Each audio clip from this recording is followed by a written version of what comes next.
박근혜 전 대통령 영장 실질 심사가 이제 이틀 뒤 모레 오전에 열립니다.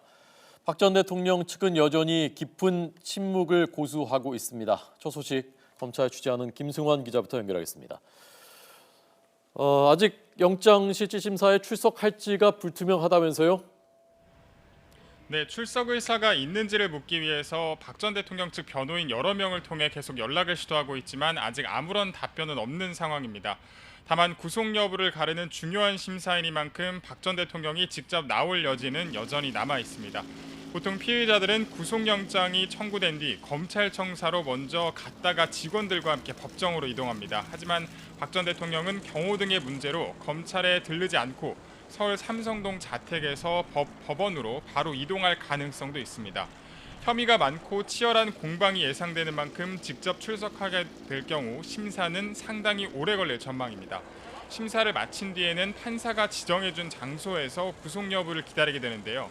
보통 검찰청사 안 구치감이나 경찰서 유치장에서 대기하지만 전직 대통령의 전례가 없었던 만큼 경호상의 문제로 다른 장소가 지정될 가능성도 배제할 수는 없습니다.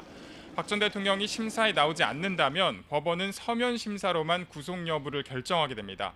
서면 심리로 진행될 경우 박 전 대통령은 검찰청에 머물거나 자택에서 심사 결과를 기다릴 수 있습니다. 검찰은 법원으로부터 박 전 대통령의 구인장을 발부받았기 때문에 박 전 대통령이 불출석 의사를 밝혀도 원칙적으로는 구인장에 적혀 있는 장소에서 대기하게 할 수 있습니다. 네. 박 전 대통령 영장에 기재되어 있는 내용에 대해서 YTN 취재팀이 입수한 부분이 있다면서요? 네, 검찰이 박 전 대통령에 대한 구속영장을 청구하면서 기존에 드러나지 않았던 혐의는 없었지만 눈여겨볼 부분은 뇌물 부분입니다. 검찰은 박 전 대통령이 300억 원에 가까운 뇌물을 받았다고 판단하는 등 혐의가 중대하다고 보고 구속영장을 청구했습니다. 모두 삼성그룹이 최순실 씨 측에 건넨 부분을 적용했는데요.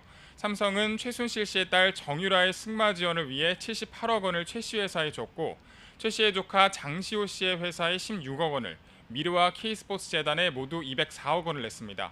다만 이 부분에 대해서 검찰은 대통령의 직권남용과 뇌물 성격의 여지가 모두 있다고 보고 법원의 판단을 구한 것으로 해석됩니다. 박 전 대통령의 강요로 돈을 낸 것이기도 하면서 경영권 승계 도움을 기대하고 이재용 부회장이 낸 뇌물 성격도 있다는 겁니다. 이에 대해 박 전 대통령은 검찰 조사에서 대부분 부인하는 취지로 진술한 것으로 알려진 만큼 비슷한 입장을 유지할 것으로 보입니다. 최 씨 측이 금품을 챙긴 사실도 알지 못했고 본인과 무관한 일이기 때문에 뇌물 혐의 적용이 부당하다는 겁니다. 또 대기업들이 재단에 돈을 낸 것은 전례도 있었던 만큼 출연을 직접 요구한 적은 없다는 점을 강조할 것으로 보입니다. 지금까지 서울중앙지검에서 YTN 김승환입니다.